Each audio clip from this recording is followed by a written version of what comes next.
ఓం నమో నారాయణాయ. ఈరోజు డిసెంబర్ 1, 2025 అందరికీ గీతా జయంతి శుభాకాంక్షలు. ఈ వీడియోలో మనం తరచుగా వచ్చేటువంటి కొన్ని సందేహాలు వాటి గురించి డిస్కస్ చేద్దాం. ఆ సందేహాలు ఏంటి అంటే, నాన్ వెజ్ మాంసాహారం తిన్నప్పుడు గుడికి వెళ్ళొచ్చా? మాంసాహారం తిన్నప్పుడు ఇంట్లో పూజ చేసుకోవచ్చా? ఒకవేళ మార్నింగ్ నాన్ వెజ్ తిన్నట్లయితే సాయంత్రం ఇంట్లో దీపం పెట్టుకోవచ్చా? ఒకవేళ అలా సాయంత్రం ఇంట్లో పూజ చేసి దీపం పెట్టుకున్నట్లయితే స్నానం చేసి మనం దీపం పెట్టుకోవచ్చా? లేదంటే స్నానం చేయకుండా కాస్త కొన్ని నీళ్లు తీసుకొని గంగాజలం మీద ఇలా జల్లుకొని గంగాదేవిని స్మరిస్తూ కానీ, లేదంటే పుండరీకాక్షాన్ని కానీ ఇలా కాస్త జల్లుకొని పూజ కంటిన్యూ చేసుకోవచ్చా? ఇలాంటి సందేహాలు ఉంటాయి.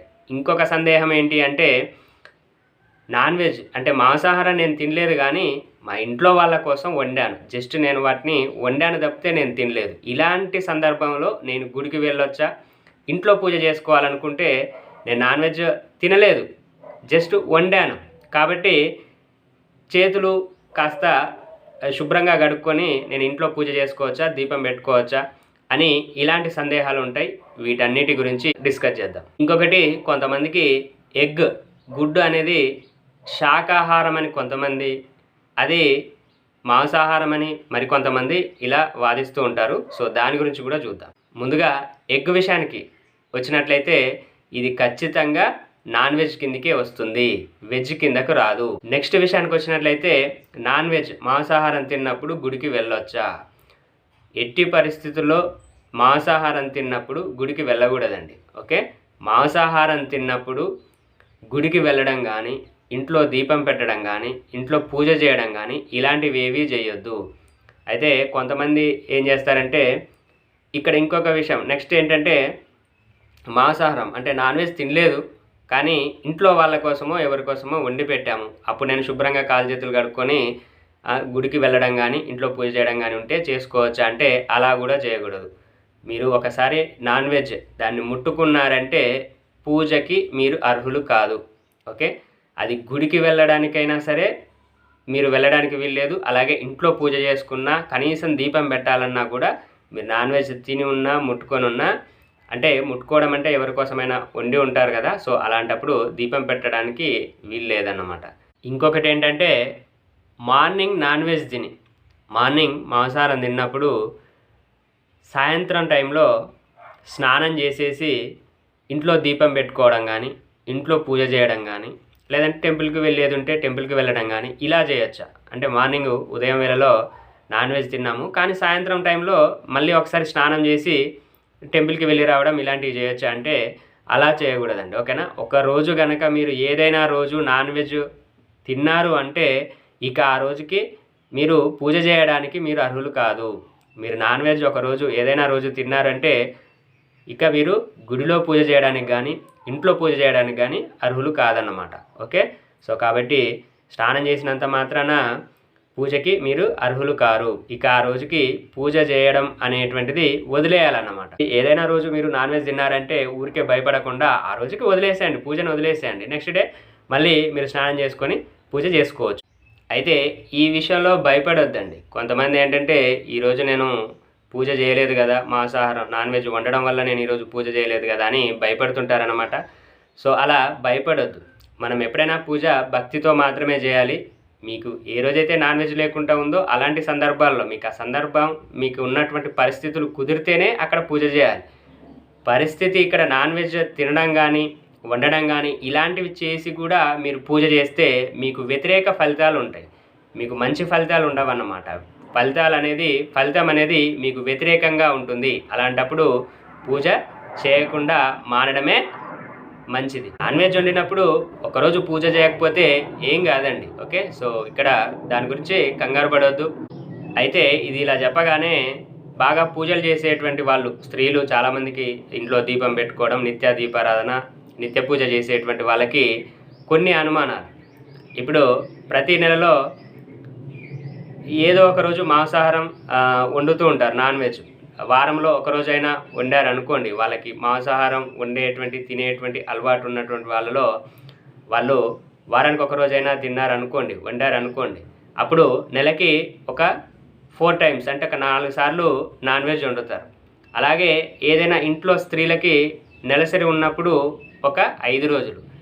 అలాగే ఇప్పుడు ఏమవుతుంది, మాంసాహారం తిన్నప్పుడు మీరు పూజ వద్దంటున్నారు కాబట్టి దానికోసం 4 రోజులు, ఇంట్లో ఏదైనా సమస్య వల్ల స్త్రీలకు వచ్చేటువంటి ఆ నెలసరి సమస్య వల్ల ఒక 5 రోజులు, ఇక్కడ 9 రోజులు ఇక్కడే పోతున్నాయి. అలాగే ఇంట్లో ఇంకొక అమ్మాయి ఉన్నారనుకోండి, మళ్ళీ వాళ్ళకొక 5 రోజులు, అంటే ఒక 14-15 రోజులు నెలలో పోతే మిగిలింది ఇంకా 15 రోజులే కదా, ఇక పూజ ఇంకెప్పుడు చేసేది అని ఇలాంటి అనుమానాలు కూడా వస్తాయన్నమాట. సో కానీ గుర్తుపెట్టుకోండి, మనకు అవకాశం అక్కడ సందర్భం ఉంటేనే పూజ చేయాలి తప్పితే అక్కడ లేకపోయినా కల్పించుకొని మరి, అంటే నాన్ వెజ్ తిని మరీ కూడా పూజ చేయడం అనేటువంటిది అది పూర్తిగా నిషిద్ధమండి. అలా చేయొద్దు.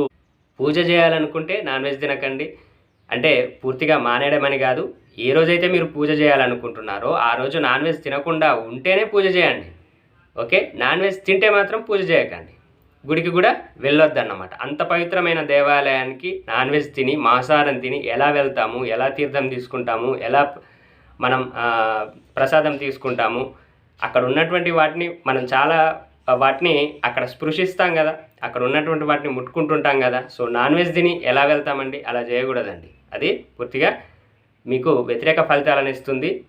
అలా మీరు మానసికంగా అనవసరంగా భయాందోళనలకు, లేదంటే ఈరోజు నేను పూజ చేయలేదు ఏమవుతుందో, గుడికి వెళ్ళలేదు ఏమవుతుందో, ఇలాంటి భయాలు వద్దండి. ఓకేనా.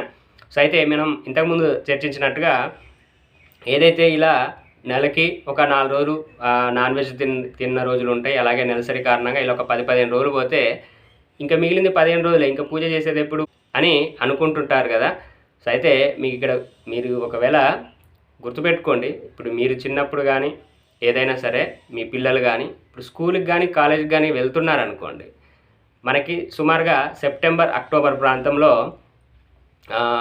ఏమవుతుందంటే దసరా వస్తుంది, తెలుసు కదా. ఓకే, దసరా వస్తుంది. అయితే ఇప్పుడు మీకు జనరల్గా నెలలో ఒక 4 సండేలు హాలిడేస్ ఉంటాయి. ఓకే, సో అలాగే ఒక సెకండ్ సాటర్డే వచ్చింది అనుకోండి, ఎన్ని రోజులు అయ్యాయి, 5 రోజులు అక్కడ హాలిడేస్ అయ్యాయి. అలాగే దసరా టైంలో ఒక 11-12 డేస్, ఒక 14 డేస్ దసరా హాలిడేస్ ఇస్తారు. ఓకే, ఇప్పుడు ఆ 12 డేస్ ఈ 4 కలిపితే ఎంత అవుతుందండి, 16 డేస్, ఆల్మోస్ట్ 16-17 డేస్ వరకు కూడా ఈ హాలిడేస్లోనే వెళ్తున్నాయి. సో మరి ఇన్ని రోజులు నాకు హాలిడేస్కే వెళ్తున్నాయి, ఇక నేనెప్పుడు కాలేజీకి వెళ్ళేది, నేనెప్పుడు స్కూల్కి వెళ్ళేదని దసరా హాలిడేస్లోనే కాలేజీకి కానీ స్కూల్కి కానీ వెళ్ళం కదా. మనకు అక్కడ సందర్భం అలా ఉన్నప్పుడు మనం వెళ్ళకూడదు. నాకు అన్ని హాలిడేస్కే పోయాయి, నేను ఇంకెప్పుడు ఇంకా స్కూల్కి వెళ్ళేదనేసి దసరా హాలిడేస్లో వెళ్ళి స్కూల్ దగ్గర కూర్చోం కదా. సో అలాగే ఇక్కడ కూడా మీకు నెలసరి సమస్య ఉన్నా, ఇలాంటి మాంసాహారం తిన్నా, అలాంటప్పుడు పూజ అనేది చేయకపోవడమే మంచిది. అంతే తప్పితే నాకు ఈ నెలలో 15 రోజులే పూజ చేశాను, 10 రోజులే పూజ చేసే అవకాశం వచ్చింది కాబట్టి ఈ 10 రోజులే చేస్తే ఎలా, నేను ప్రతిరోజు పూజ చేయాలి అనేసి నాన్ వెజ్ తిన్నప్పుడు కూడా పూజ చేయడం అనేటువంటిది సరి అయినది కాదు. మీకు ఇప్పుడు క్లారిటీ వచ్చిందని అనుకుంటున్నాను. నాన్ వెజ్ తిన్నప్పుడు కానీ వండినప్పుడు కానీ పూజలు చేయకండి, దేవాలయానికి వెళ్ళకండి. అయితే ఇక్కడ ఇంకొక విషయం అండి, గ్రామ దేవతల విషయానికి వచ్చినప్పుడు ఇది కాస్త మారిపోతుంది. గ్రామ దేవతలు అంటే జనరల్గా మనకి ఉప్పలమ్మ కానీ, రేణుక ఎల్లమ్మ కానీ, ఓకే, సమ్మక్క సారక్క లాంటి దేవుళ్ళు కానీ, దేవతలు కానీ, అలాగే ముత్యాలమ్మ కానీ, ఇలా మనకు కొంతమంది గ్రామ దేవతలు ఉంటారు కదా. వాళ్ళ విషయానికి వచ్చినప్పుడు మీరు నాన్ వెజ్ వండినా సరే తిన్నా సరే వాళ్ళకి ఇంట్లో పూజ చేసుకోవచ్చు. వాళ్ళ దేవాలయాలు ఉంటాయి, ముత్యాలమ్మ గుడి ఉందనుకోండి, వెళ్ళొచ్చు. మీరు నాన్ వెజ్ తిన్నా సరే వండినా సరే అలాంటి టెంపుల్స్కి, గ్రామ దేవతలకు సంబంధించినటువంటి టెంపుల్స్కి వెళ్ళి రావచ్చు. దాంట్లో ఎలాంటి అనుమానం లేదు. మీరు నాన్ వెజ్ వండినా తిన్నా అలాంటి దేవతల విషయానికి వచ్చినప్పుడు గ్రామ దేవతలు ఇప్పుడు చెప్పాం కదా, ఉప్పలమ్మ కానీ, రేణుకేళ్ళమ్మ కానీ, ముత్యాలమ్మ కానీ, మాంకాళి అంటుంటారు, ఇలాంటి దేవతల విషయానికి వచ్చినప్పుడు మనం నాన్ వెజ్ తిన్నా కూడా వెళ్ళి రావచ్చు, టెంపుల్కి వెళ్ళి రావచ్చు, ఇంట్లో పూజలు వాళ్ళకి చేసుకోవచ్చు. అలా కాకుండా శివుడు కానీ, అలాగే నారాయణుడి అవతారాలైనటువంటి రామాలయం కానీ, కృష్ణుడికి సంబంధించిన ఆలయం కానీ, వెంకటేశ్వర స్వామి ఆలయం కానీ, నరసింహస్వామి ఆలయం కానీ, దత్తాత్రేయ ఆలయం కానీ, ఇలాంటి ఆలయాలు ఉంటాయి కదా, అలాగే హనుమాన్ ఆలయం కానీ. సో ఇలాంటి ఆలయాలకు విషయానికి వచ్చినప్పుడు మాత్రం నాన్ వెజ్ తిన్నా వండినా సరే టెంపుల్స్కి వెళ్ళకూడదు. అలాంటి వాళ్ళకు ఇప్పుడు శివుడు కానీ, వెంకటేశ్వర స్వామి కానీ, నరసింహస్వామి కానీ, ఇలా హనుమాన్ కానీ వీళ్ళకి ఇంట్లో పూజలు చేయకూడదు ఎప్పుడు నాన్ వెజ్ తిన్నప్పుడు. గ్రామ దేవతల విషయానికి వచ్చినప్పుడు మాత్రం నాన్ వెజ్ తిన్నా వండినా పూజలు చేసుకోవచ్చు, వాళ్ళ టెంపుల్స్కి వెళ్ళి రావచ్చు. ఓకే, సో ఇది ఇప్పుడు మీకు కంప్లీట్గా పూర్తిగా అర్థమైందని అనుకుంటున్నాను. పూజల విషయంలో భయాలు వద్దు.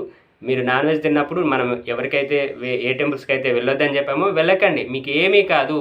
ఆల్రెడీ దేవుడికి తెలుసు మీరు రోజు నాన్ వెజ్ వండిన విషయం దేవుడికి తెలుసు, దేవుడు అర్థం చేసుకుంటారు. మీరు సరి అయిన భక్తుడు లేదా భక్తురాలు అయి ఉంటే దేవుడికి అన్నీ అర్థమవుతాయి. మీరేం కంగారు పడాల్సినటువంటి అవసరం లేదు. భయాందోళనలు వద్దన్నమాట. అంటే ఈరోజు నేను టెంపుల్కి వెళ్ళలేదు, ఈరోజు దీపం పెట్టలేదు, ఈరోజు దీపం పెట్టలేదు అనేసి ఇలాంటి కంగారులు వద్దు. ఓకే, సో ఇది విషయం. మనం మరో మంచి టాపిక్తో నెక్స్ట్ వీడియోలో కలుద్దాం.